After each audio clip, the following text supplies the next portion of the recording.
The waiter was looking at me like I held the answer to a question he was too polite to ask.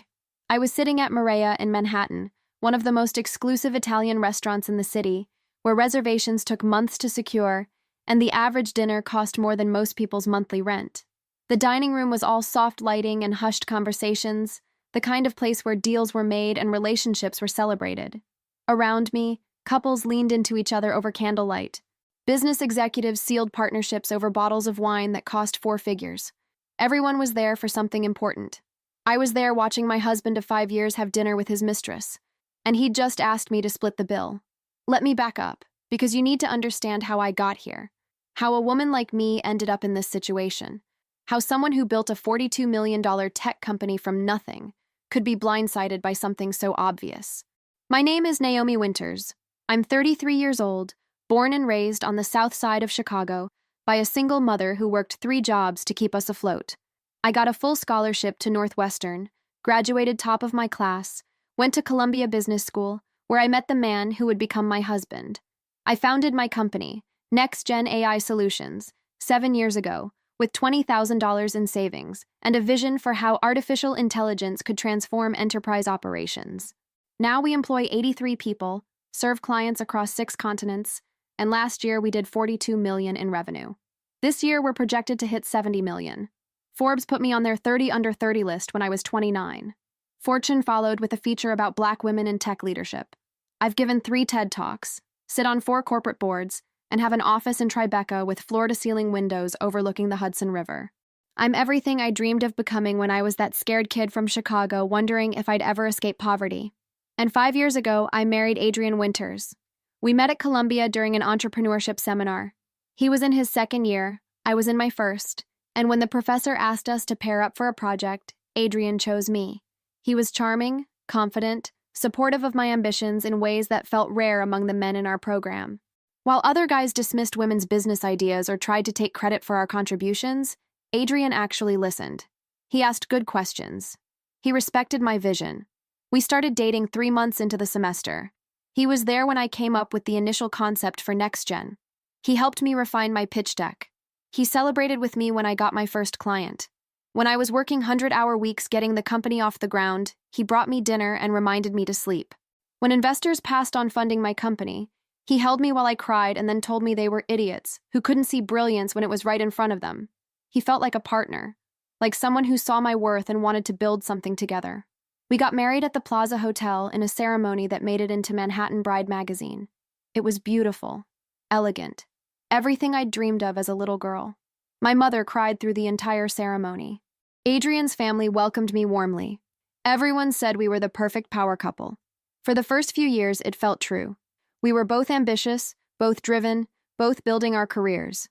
Adrian had started his own consulting firm right after business school, advising small companies on growth strategy. It was doing well, not spectacular, but steady. Meanwhile, my company was taking off, growing faster than I'd projected, attracting bigger clients, generating more revenue every quarter. I noticed the shift around year 3. Adrian started making comments about how much I worked, how I was never home, how the company was taking over my life. At first, I thought he was concerned about me, about my health, my stress levels, my work-life balance. But the comments had an edge to them, a resentment. Then came the suggestions that maybe I should hire a COO, delegate more, step back from the day-to-day operations, let someone else run things while I focused on our relationship, on starting a family, on being present. I'd explained patiently that I was building something, that these were critical growth years, that I couldn't step back now, that I needed to establish the company's foundation before I could even think about delegating major responsibilities. He'd said he understood, but the resentment remained. Around year 4 of our marriage, things changed in ways I should have noticed. Adrian started working out 5 times a week. New cologne appeared on his dresser, new clothes in his closet. He was on his phone constantly, taking calls in other rooms, texting during dinner. When I asked about it, he'd say it was work stuff, client emergencies, business development. I'd believed him because I wanted to believe him, because I was too busy running my company to pay close attention, because questioning him felt like accusing him, and I didn't want to be the paranoid wife who couldn't trust her husband. Besides, I was guilty too, wasn't I? I worked all the time, I traveled for business, I missed dinners and anniversaries and weekends because I was closing deals or managing crises or meeting with investors. I wasn't always present. Maybe Adrian deserved some grace if he was occasionally distracted. That was my first mistake, letting guilt cloud my judgment. 6 months ago, I started seeing real red flags. Adrian would say he was working late, and I'd call his office, and he wouldn't be there. He'd claim he was at the gym, and I'd check the credit card statements, and there'd be charges from restaurants, bars, hotels. When I confronted him gently, he'd have explanations. Client meetings, networking events. He'd forgotten to mention them. Nothing to worry about. I wanted to believe him. I needed to believe him, because the alternative, that my husband was lying to me, was too painful to consider. 2 weeks ago, Adrian mentioned casually over breakfast that he had a business dinner tonight. Thursday, 8 p.m., at Maria. One of his consulting clients was in town from Boston, someone interested in tech innovation, and Adrian thought it would be good for me to join, make it a working dinner, network a bit. The client might even become a lead for my company. I'd said yes. Why wouldn't I? We didn't have dinner together nearly enough anymore, and Maria was special to us. We'd celebrated our 3rd anniversary there. It felt like a good sign that Adrian wanted to bring me along, wanted to include me in his professional life. I should have known better. I showed up at Maria at 8 p.m. on Thursday wearing my best black Armani suit, the one I wore to important board meetings, the one that made me feel powerful and in control. I'd come straight from the office, barely had time to refresh my makeup, but I looked professional, polished. Exactly the image Adrian had requested. I walked into the restaurant, gave the hostess Adrian's name, and followed her to a table near the back. A corner booth, intimate and dimly lit. And there was Adrian, sitting next to a woman who definitely wasn't a client from Boston. She was young, mid-20s at most, blonde, beautiful, wearing a dress that was more cocktail party than business dinner. Her hand was on Adrian's arm, and they were laughing about something, leaning close to each other in a way that had nothing to do with professional networking. Adrian saw me approaching, and his face did something complicated. Surprise, panic, then a forced smile as he stood up. Naomi, you made it. This is Vanessa. Vanessa, this is Naomi, my business partner. Business partner. Not wife, not spouse. Business partner. Vanessa extended her hand, looking confused but friendly. Nice to meet you.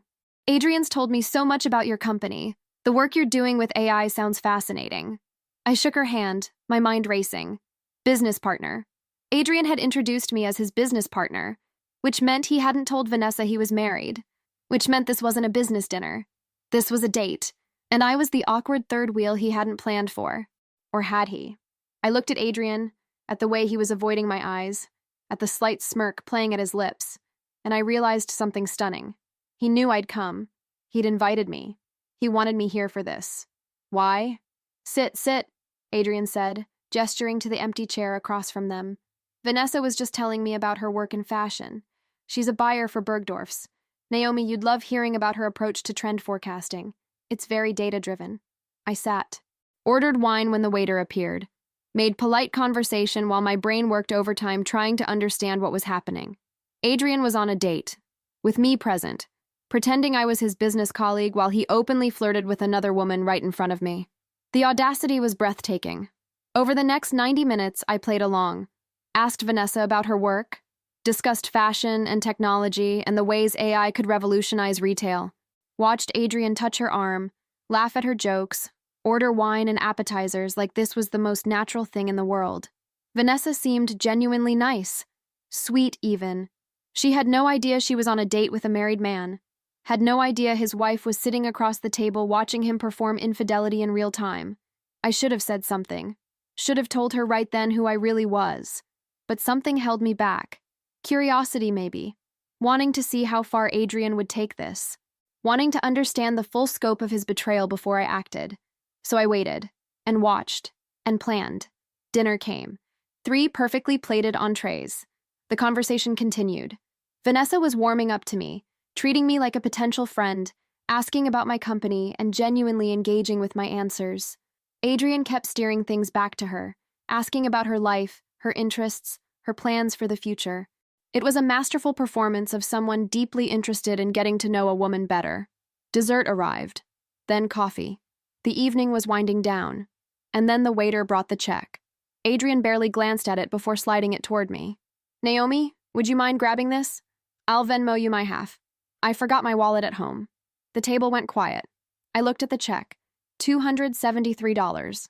For a dinner he'd arranged with his mistress while pretending I was his business colleague. He wanted me to pay, wanted me to fund his date, wanted me to be complicit in my own humiliation. Vanessa looked uncomfortable. Oh, I can pay for mine.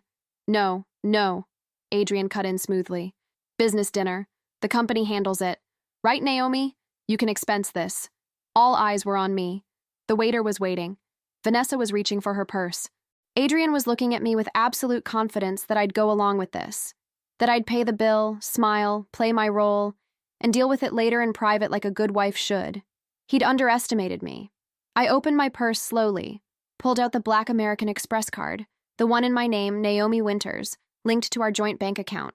The account I'd set up when we got married because I made significantly more money than Adrian and it made sense to centralize our finances. The account that funded his lifestyle, his gym membership, his new cologne and new clothes, his apparently thriving dating life. I handed the card to the waiter.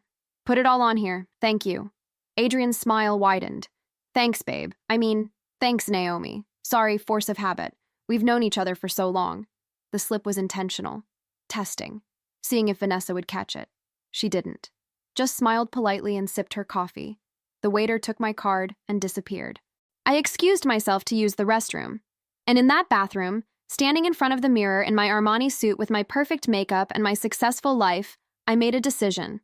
I pulled out my phone, opened my banking app, found the joint account where that black card was linked, and I froze it, just temporarily, just long enough for what came next. If you're listening to this and you've ever been in a moment where you had to choose between accepting humiliation and fighting back, I need you to stay with me, because what happened next set off a chain of events that changed my entire life. So hit that subscribe button and turn on those notifications because this story is just beginning.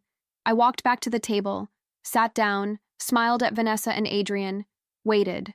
The waiter returned 3 minutes later looking apologetic. I'm sorry, ma'am, but the card was declined. Would you like to try another? The air at the table changed instantly. Adrian's smile faltered. That's impossible. There's plenty of money in that account. Try it again. I ran it twice, sir. It's definitely declined.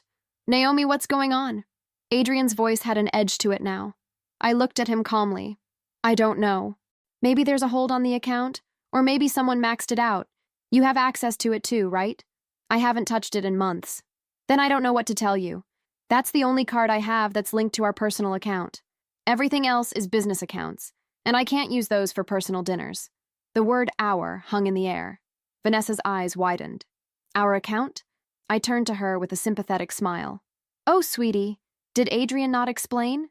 We're married. 5 years this October. I assumed he'd mention that. The silence that followed was exquisite. I watched Vanessa's face cycle through confusion, shock, comprehension, anger.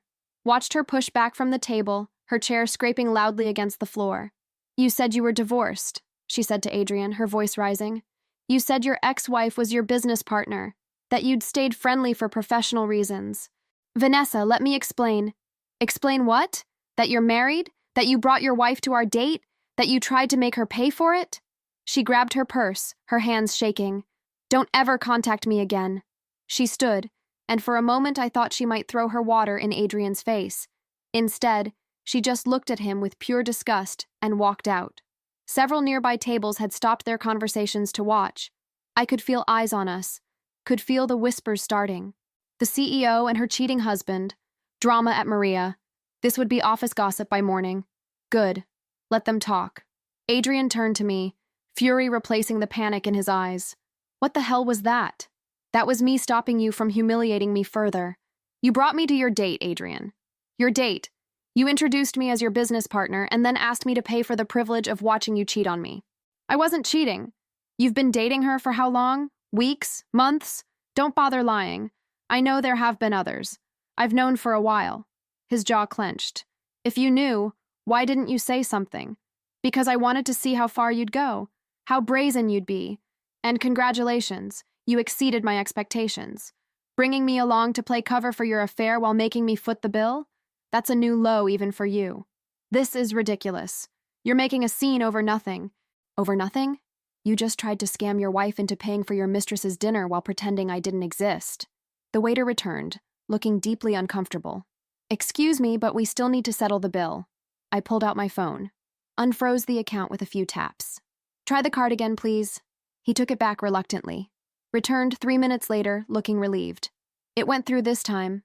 Must have been a system error." It wasn't a system error. But he didn't need to know that. I signed the receipt, left a generous tip because none of this was the waiter's fault. Then I stood, collected my coat and purse, and looked at Adrian, who was still sitting there stunned.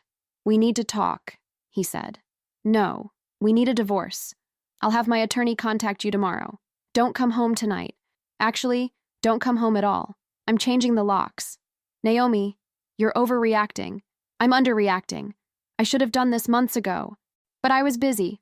Too busy building a company to notice my husband was building a second life. That ends now. You can't kick me out. It's my home too. Actually, it's not. Read the deed. The apartment is in my name. I bought it before we got married. You have residency rights, but those end when I file for divorce and request exclusive occupancy, which I'll be doing first thing tomorrow morning." I walked toward the exit, feeling every eye in the restaurant follow me. I could hear the whispers, see the phones coming out to text and call and spread the gossip. By tomorrow, everyone in Manhattan's tech and business circles would know that Naomi Winters had publicly confronted her cheating husband at Maria. Good. Let them know. At least the story would be accurate.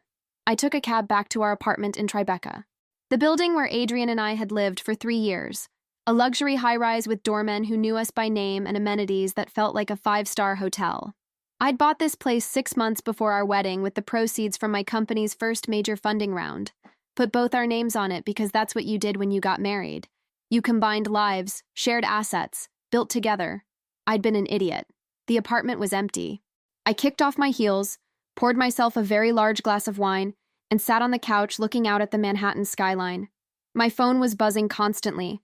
Texts from Adrian, calls I didn't answer, voicemails I didn't listen to. Instead, I called my attorney. Rebecca Chen was the toughest divorce lawyer in Manhattan. We'd met at a Women in Business conference 3 years ago, stayed in touch professionally. She answered on the second ring despite it being after 10 p.m. "Naomi, everything okay?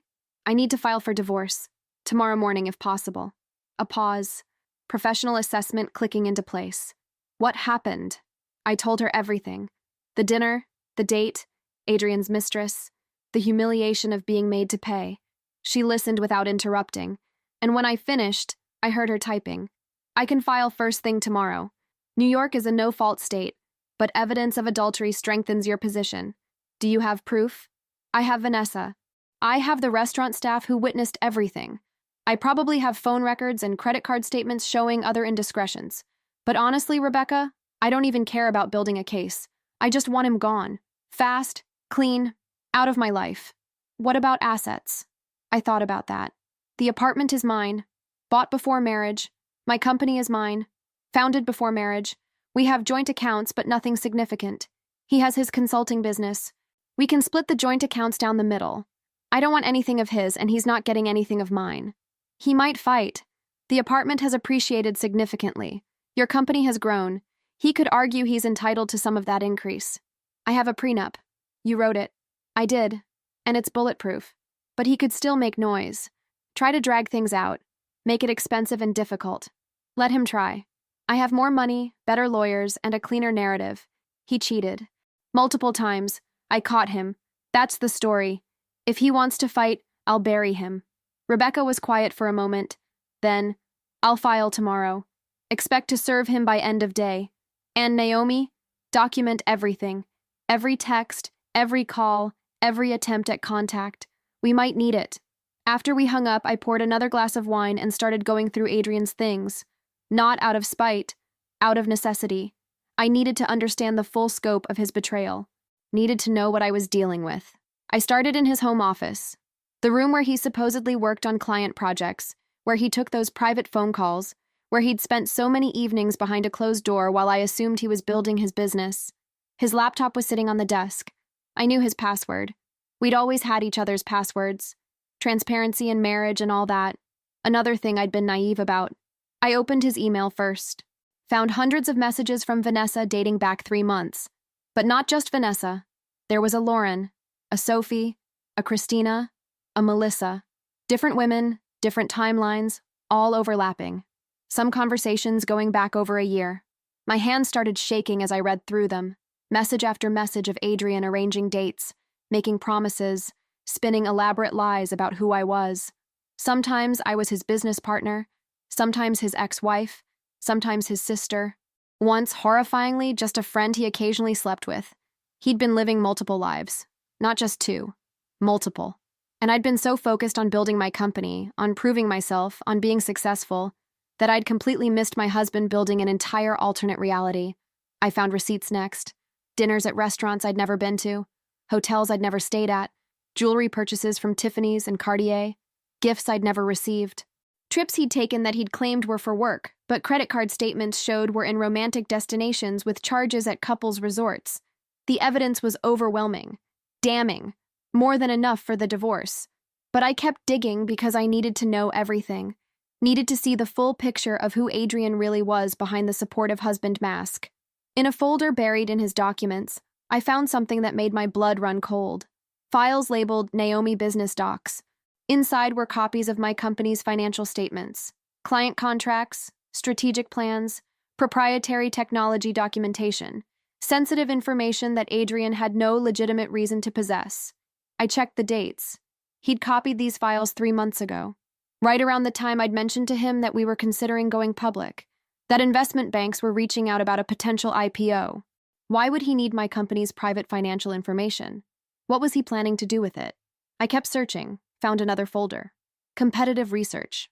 Inside were documents about my competitors, their strategies, their weaknesses, market analysis, and email exchanges between Adrian and executives at 2 of my biggest competitors. My stomach dropped. The messages were casual at first.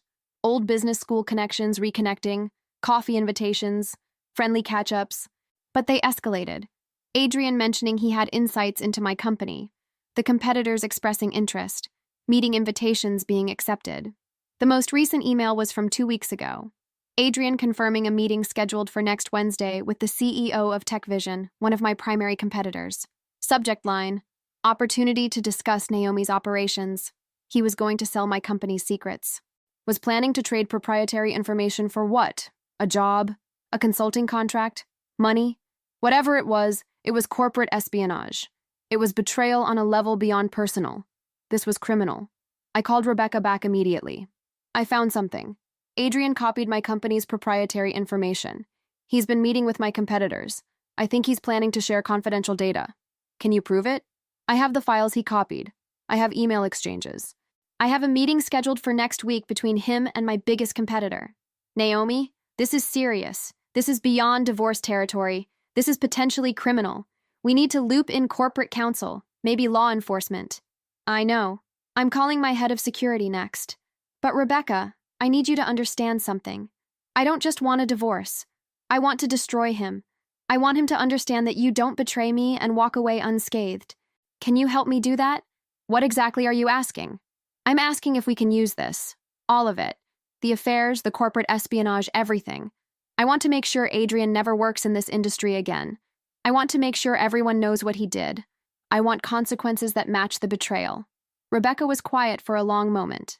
Then, I can help with that, but you need to be certain. Once we go this route, there's no pulling back. Adrian will be ruined. Personally and professionally, you need to be okay with that. I thought about the last 5 years, the lies, the manipulation, the way he'd made me doubt myself, made me feel like I was the problem for working too hard, for being too successful. The way he'd used my money, my home, my resources while planning to steal from my company. The way he'd humiliated me tonight at that restaurant. I'm certain. Ruin him. I spent the rest of that night documenting everything, screenshot every email, copied every file, made backups of backups. By 3 a.m., I had a comprehensive dossier of Adrian's betrayals, both personal and professional. My phone rang. Adrian. I let it go to voicemail. He called again and again. After the 6th call, I answered. What? Naomi, please, let me come home. We need to talk about this. There's nothing to talk about. I filed for divorce tonight. You'll be served tomorrow. And Adrian, I found your files, the ones you copied from my computer. The meetings you've been having with my competitors. I know what you were planning. Silence on his end. Then, I don't know what you're talking about. Don't lie to me. I have the evidence. Emails, files, everything. You were going to sell my company's secrets. That's corporate espionage, Adrian. That's a crime. I wasn't going to actually do anything. I was just exploring options for my own career with my proprietary information that you stole from my personal computer. I didn't steal anything. We're married. What's yours is mine. Not anymore. And definitely not my company's confidential information. You had no right to access those files, no right to copy them, and absolutely no right to share them with my competitors. I didn't share anything. Not yet, but you were going to. You have a meeting scheduled for next Wednesday with TechVision. Were you planning to go empty-handed? More silence. He was calculating, trying to figure out how much I knew, what I could prove. Listen, he finally said. We can work this out. We don't need to involve lawyers or make this ugly. We can have a quiet divorce, split things fairly, move on. You mean I can give you money and you won't share my company's secrets? Is that the offer? I'm not blackmailing you. That's exactly what you're doing. But here's the thing, Adrian. I'm not negotiating. I'm not paying you off. I'm going to the police with the evidence of your theft. I'm going to my competitors with proof that you tried to share stolen information. I'm going to every business contact you have and making sure they know what you did. You won't work in this industry again. Hell, you won't work anywhere again by the time I'm done. You wouldn't do that. It would be too messy, too public. It would reflect badly on you. Would it? I think it makes me look strong. I think it makes me look like someone who doesn't tolerate betrayal, who protects what's hers. The narrative isn't Naomi's husband stole from her. It's Naomi caught her husband stealing and made sure he faced consequences. That's a story I can live with. Naomi, don't call me again. Don't come to the apartment. Don't contact me at all. Communicate through your lawyer. If you're smart, you'll sign whatever divorce papers Rebecca sends you and disappear quietly. If you fight me, I'll destroy you. Your choice. I hung up, blocked his number. Then I called a 24-hour locksmith and paid a premium to have all the locks changed immediately. By 5 a.m., Adrian's keys no longer worked. The apartment was secured. He was locked out in every possible way. I didn't sleep that night. Couldn't. Too much adrenaline, too much anger, too many decisions to make about what came next. At 8 a.m., I called Tom Chen, my head of security. We need to meet. Now. We have a serious breach. He was at my apartment by 8:30. I showed him everything, the copied files, the emails, the planned meeting with TechVision. He went through it methodically, his expression getting darker with each piece of evidence. This is bad, Naomi. If he shared any of this information, we have a major problem. Client data might be compromised. Our technology could be stolen. We need to do a full audit immediately. I agree. I also need you to set up surveillance on Adrian. Legal surveillance. I want to know if he goes through with that TechVision meeting. I want footage, evidence, everything we need to prove he attempted to share our confidential information. Are you pressing charges? Depends on what he does next. Right now, he hasn't technically committed a crime. He accessed information he arguably had permission to access as my spouse. Copying it is sketchy, but might fall under marital privilege. But if he tries to share it with a competitor, that's criminal. That's when we press charges. Tom nodded. I'll set up surveillance. We'll know everything he does from now on. Thank you. And Tom, keep this quiet. Only tell people who absolutely need to know. I don't want this leaking to the press before I'm ready to control the narrative. At 9 a.m., Rebecca filed the divorce papers.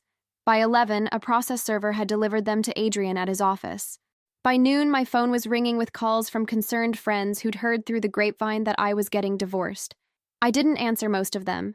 Didn't want to explain, didn't want sympathy, didn't want to talk about feelings. I wanted action, results, justice. The next few days were a blur. I went to work every day, ran my company, acted like everything was normal. But behind the scenes, my team was conducting a full security audit. Tom's surveillance crew was tracking Adrian's every move. Rebecca was building the divorce case, and I was preparing for war. Adrian tried calling multiple times, showed up at my office building twice, got turned away by security both times. Sent flowers to my office with notes begging me to talk to him. I had everything sent to Rebecca's office and documented. On Tuesday, 5 days after I filed for divorce, Tom came to my office with an update. Adrian's been active, meeting with multiple people. We've tracked him to restaurants, coffee shops, even a hotel bar. And Naomi, that TechVision meeting is still on. Tomorrow at 2 p.m., coffee shop in Midtown. Do we have audio surveillance set up? We'll have everything. Video, audio, the works. If he tries to share your information, we'll catch it on tape. Perfect. Let him do it. Let him commit the crime. Then we move. That night, I couldn't stop thinking about tomorrow. About Adrian walking into that meeting with my company's secrets. About him betraying me on yet another level. Part of me hoped he'd cancel. That he'd realize this was too far. Too illegal. Too wrong. But I knew he wouldn't. Adrian had shown me exactly who he was. Someone who prioritized himself above everything. Above vows, above ethics, above basic human decency. Wednesday afternoon, I was in back-to-back meetings when Tom texted me. It's happening. He's there. Pulling out documents. My heart was pounding, but I forced myself to stay focused, to finish my meeting, to act normal. 30 minutes later, Tom texted again. Got it all. He shared financial projections, client lists, technology specs, everything. It's on tape. I excused myself from my next meeting. Went to my office, called Rebecca. He did it. He shared the information. We have proof. How detailed is the footage? According to Tom, crystal clear, audio, video, documents visible on camera, everything we need. Then we press charges. I'll contact the DA's office. And Naomi? This changes the divorce. He has no leverage now. He'll be desperate to settle quickly before this becomes public. Good. Let him be desperate. Within an hour, Tom delivered the footage to my office. We watched it together. There was Adrian, sitting in a coffee shop with David Marshall, CEO of TechVision, my biggest competitor.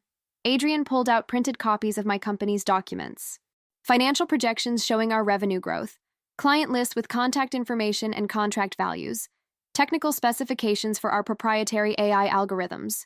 David Marshall was taking notes, asking questions. At one point, Adrian slid the documents across the table and David photographed them with his phone. Do we have proof David knew this was stolen information? I asked Tom. Listen to the audio. Adrian tells him specifically that these are confidential documents he accessed through his wife's computer. David asks if you know he's sharing this. Adrian says no. Then David says, and I quote, "This is incredibly valuable. This is exactly the competitive intelligence we've been looking for." So David knowingly received stolen corporate secrets. Yes, which means TechVision is liable too. A plan started forming in my mind. Tom, send a copy of this footage to TechVision's board of directors. Not to David, to the board. Let them know their CEO is exposing the company to massive legal liability by receiving stolen proprietary information. They'll fire him. Exactly. And they'll distance themselves from any involvement. Meanwhile, we press criminal charges against Adrian. That's brutal, Naomi. He tried to steal from my company, to give my competitors the tools to destroy what I've built. He doesn't get mercy. Tom sent the footage to TechVision's board that evening. By the next morning, David Marshall had been placed on administrative leave. By end of day, he'd been fired. TechVision issued a statement saying they had no knowledge of any stolen documents, that David had acted alone, and they were cooperating fully with any investigation. Meanwhile, Rebecca had filed criminal charges against Adrian. Corporate espionage, theft of trade secrets. The DA's office was reviewing the evidence. It was only a matter of time before they moved forward. Adrian called me 17 times that day. I didn't answer. He showed up at my building. Security called the police.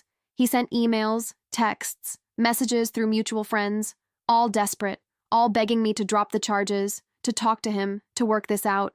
I ignored everything, responded to nothing. Just let him spiral while the consequences of his actions closed in around him. On Friday, exactly 1 week after I caught him at Maria, Adrian was arrested, charged with theft of trade secrets and corporate espionage. His mugshot made the news. The headlines were brutal. Tech husband steals wife's secrets. CEO's spouse charged with corporate theft. Betrayal goes corporate in Manhattan divorce. My phone exploded. Press requests. Friends calling to check on me. Business contacts offering support. Everyone wanted to know what happened, wanted my side of the story, wanted to understand how this had escalated so fast. I made one statement through my company's PR team. I'm grateful to law enforcement for taking this matter seriously. No one should be able to steal proprietary information, regardless of their relationship to the company's leadership. I look forward to focusing on my business and moving past this difficult situation. Short, professional, no emotion, just facts. Behind the scenes, I was working with my legal team to make sure Adrian faced maximum consequences. We sent evidence to every company he'd ever worked with, every client he'd advised, every professional contact in his network. made sure everyone knew what he'd done, destroyed his reputation systematically and thoroughly. Within a week, his consulting business had lost every client. His professional network had evaporated. His mugshot was everywhere, associated with terms like corporate thief and industrial espionage. Rebecca called with an update. Adrian's lawyer wants to negotiate. He'll sign any divorce settlement you want if you drop the criminal charges. No. Naomi, think about this. The charges make the divorce more complicated. You'll have to testify. It'll drag things out. I don't care.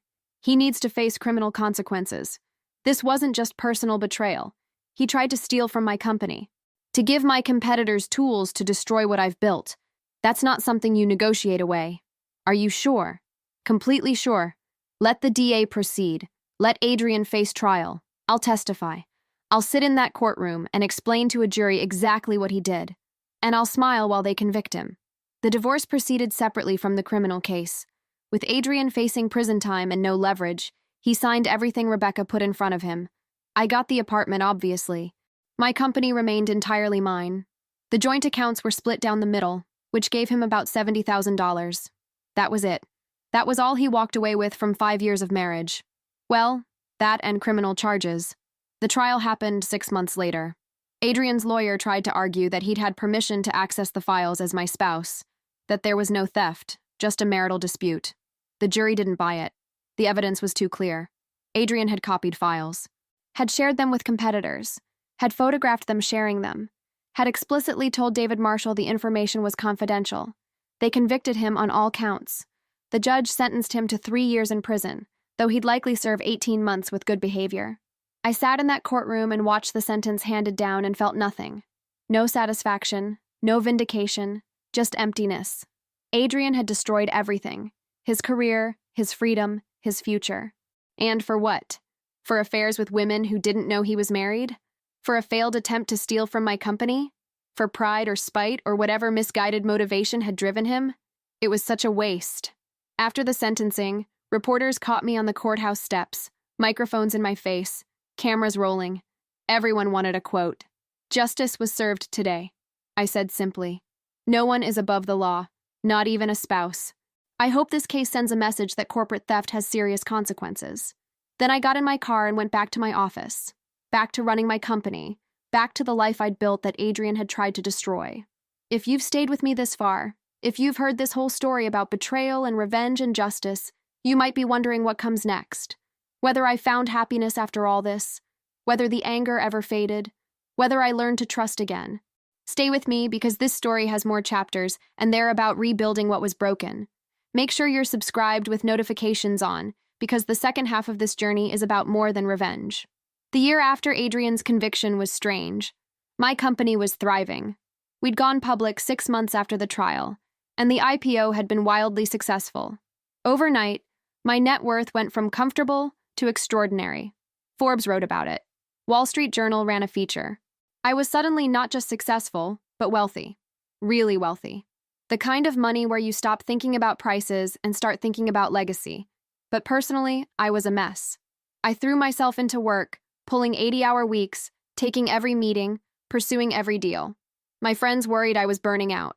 My therapist, Dr. Chen, whom I'd started seeing right after filing for divorce, was more direct. You're using work to avoid processing what happened with Adrian. I've processed it. He betrayed me. I dealt with it. He's in prison. It's over. Is it? Because you don't date. You don't socialize unless it's work-related. You're living in that apartment where you used to live with him, surrounded by memories, refusing to move forward. I like my apartment. Do you? Or are you punishing yourself by staying in a space that reminds you daily of your failed marriage? I hated when she was right. But she was right. I'd been frozen for a year, going through the motions of life while refusing to actually live, working, sleeping, repeat, no joy, no connection, no vulnerability, just the careful, controlled existence of someone terrified to be hurt again. What am I supposed to do? I asked Dr. Chen. Date? Trust someone new? Pretend like I didn't spend 5 years with a man who lied to me constantly? You're supposed to heal, to recognize that Adrian's betrayal doesn't define all future relationships. To understand that you can be careful without being closed off. I don't know how to do that. Then we work on it. Together. One step at a time. So I started trying. Small steps. I joined a book club. Not a professional networking thing, just a regular book club with women who wanted to discuss novels and drink wine. I went to a pottery class, something I'd always wanted to try but never had time for. I said yes when friends invited me to non-work events. It felt awkward at first, like I'd forgotten how to be a person instead of just a CEO. But gradually, it got easier. I also moved. Finally admitted that staying in the apartment where Adrian and I had lived was keeping me stuck. I found a new place in Soho, a loft with massive windows and exposed brick and absolutely no memories of my failed marriage. Moving felt symbolic, like I was finally ready to build a new life instead of just surviving in the ruins of the old one. 18 months after Adrian's conviction, I was invited to give a keynote at a tech conference in San Francisco. The future of ethical AI was the theme, and I was the opening speaker. It felt full circle in a way.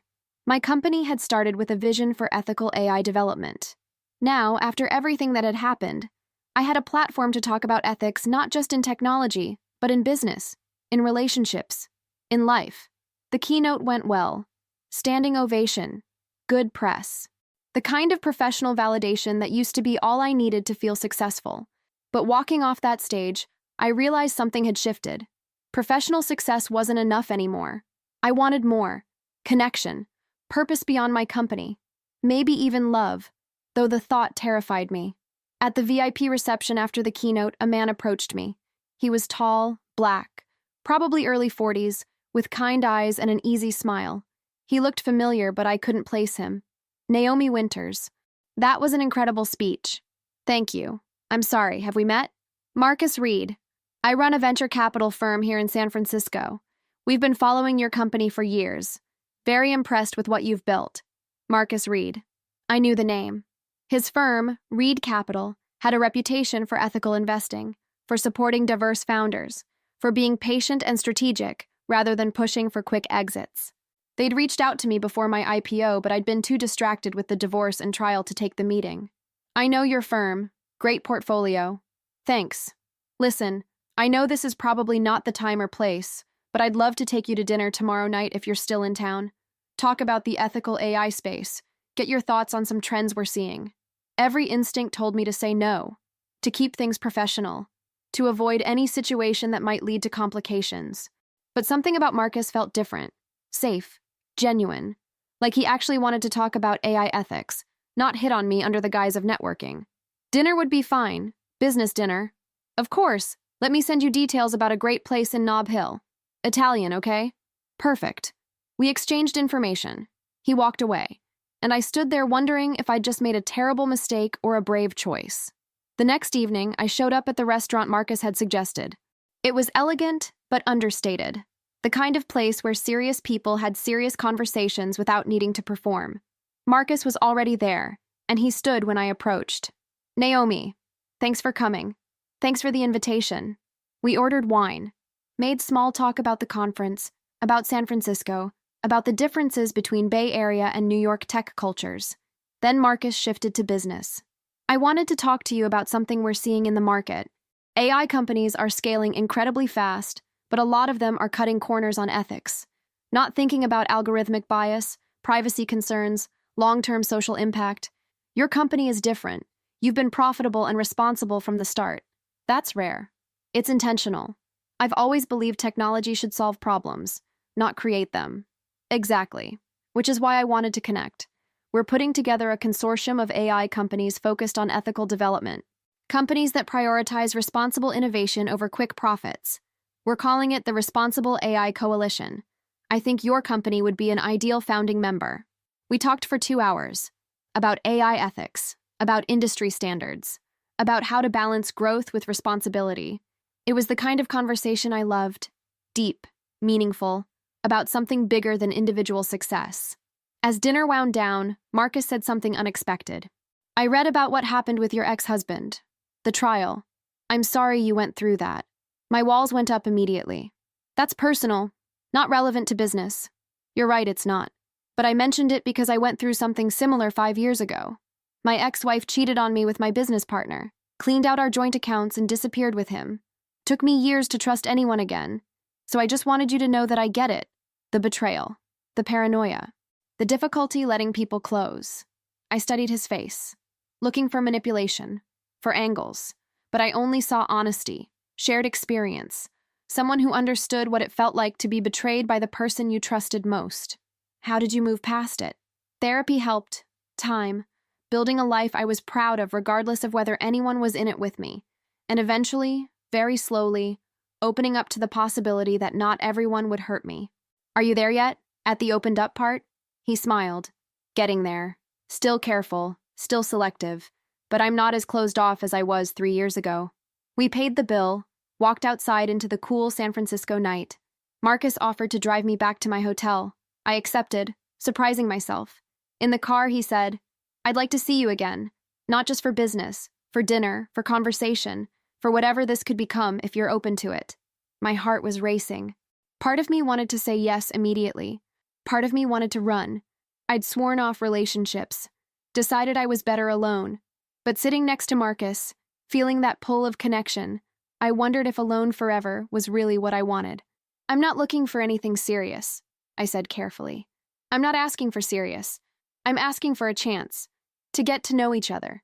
No pressure, no expectations, just two people spending time together and seeing what happens. Okay, let's try that. We exchanged personal numbers. He dropped me at my hotel. I went up to my room and lay awake for hours thinking about trust, about risk, about whether I was brave enough to try again. Marcus and I started slow. Coffee dates when I was in San Francisco, dinner when he came to New York for business, phone calls that lasted hours, FaceTime sessions where we talked about everything and nothing. It felt safe in a way that terrified me, because safety meant vulnerability, and vulnerability meant the possibility of being hurt again. I think I'm falling for someone, I told Dr. Chen about 6 months into whatever Marcus and I were doing. And how does that feel? Scary. Like I'm setting myself up to be destroyed again. What makes this situation similar to Adrian? I thought about that.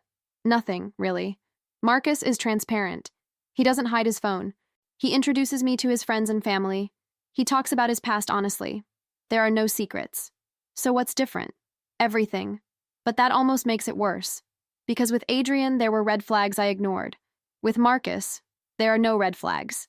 Which means, if he hurts me, it's not because I missed signs. It's just because people hurt each other. Naomi, you can't let Adrian's betrayal poison every future relationship. Not everyone will hurt you. Marcus has shown you who he is for 6 months. At some point, you have to decide whether to trust that or protect yourself forever. She was right. I knew she was right. But knowing and doing were different things. When Marcus asked me to meet his mother, I almost said no. Meeting families felt serious, permanent. But he'd already met my mom months ago. It felt unfair to refuse. His mother, Patricia, was warm and funny and immediately put me at ease.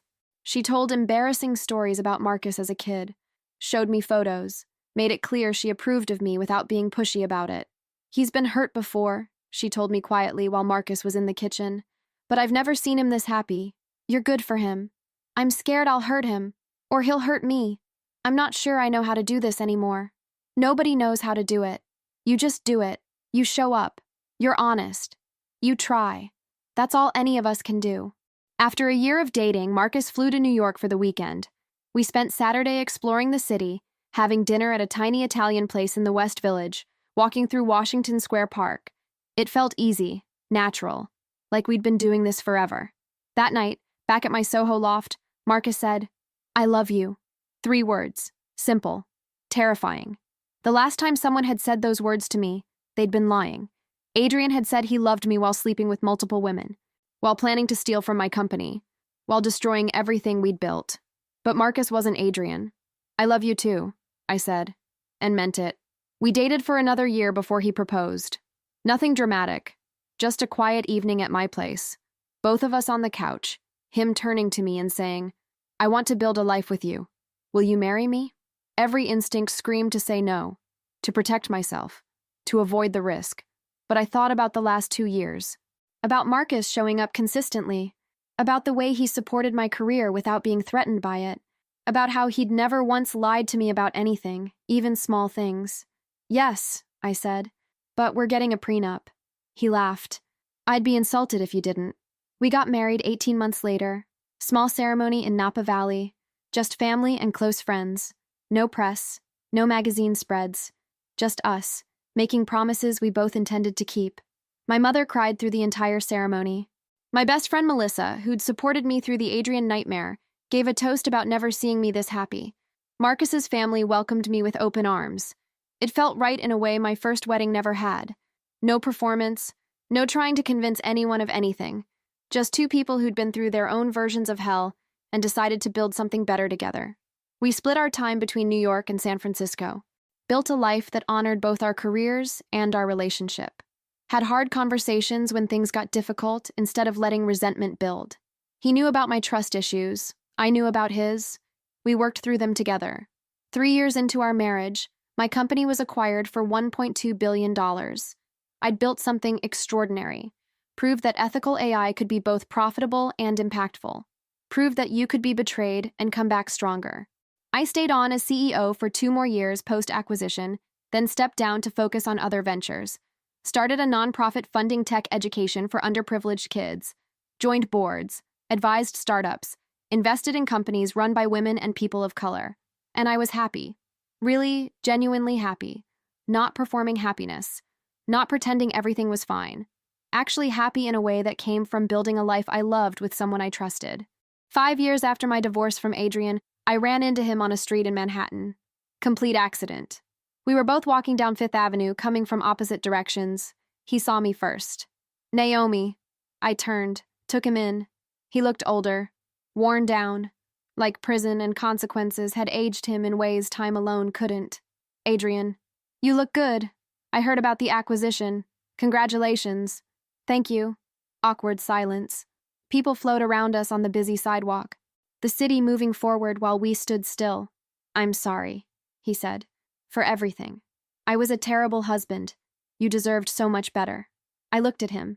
This man who'd humiliated me at Maria, who'd tried to steal from my company, who'd cost me years of my life and made me question my own judgment. And I felt nothing. No anger, no pain, just mild curiosity about how someone could have been so important to me and now meant absolutely nothing. I appreciate that. I hope you're doing okay. I'm trying. It's hard starting over with a record, but I'm working. Consulting. Small stuff. Nothing like what you've built. I'm glad you're working. More silence. He looked like he wanted to say more. Ask more. But I had nothing left to give him. Are you happy? He finally asked. I thought about Marcus. About our home in Tribeca. About the nonprofit I was building. About the life I'd created from the destruction of our marriage. Yes. I'm really happy. He nodded. Looked sad, but resigned. Good. You deserve that. I walked away. Didn't look back. Didn't give him another thought for the rest of the day. He was just someone I used to know. Someone who'd taught me hard lessons, but not someone who had any power over my present. That evening I told Marcus about the encounter. How did it feel? He asked. Empty. Like running into a stranger. He apologized. I accepted it. We moved on. That's healing, Marcus said, pulling me close. That's what we wanted. He was right. I had healed.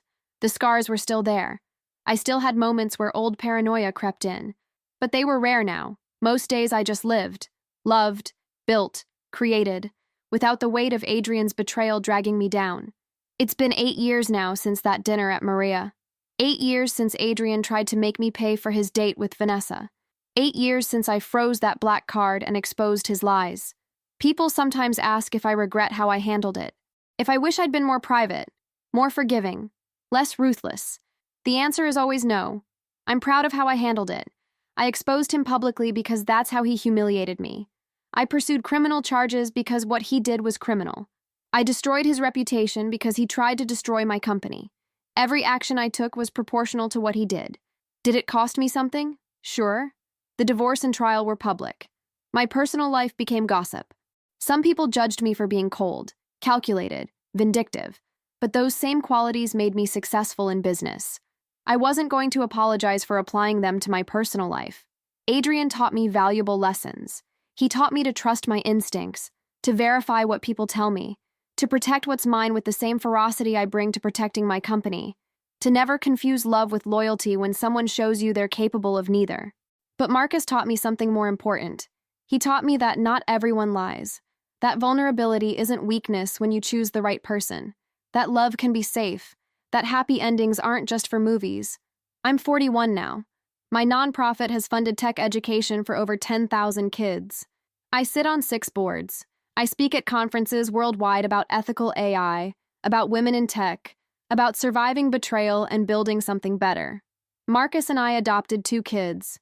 We have a life that feels full and meaningful and real. And sometimes, when I'm having a particularly good day, I think about that moment at Maria, the waiter handing me the declined card, Vanessa's face when she realized Adrian was married, the way everything fell apart in that elegant restaurant while other diners watched. I smile, because that moment, as painful as it was also liberation. It forced me to see the truth, to take action, to rebuild on my terms. The black card that declined his suite opened the door to my future. And that future is better than anything I could have imagined sitting at that table 8 years ago.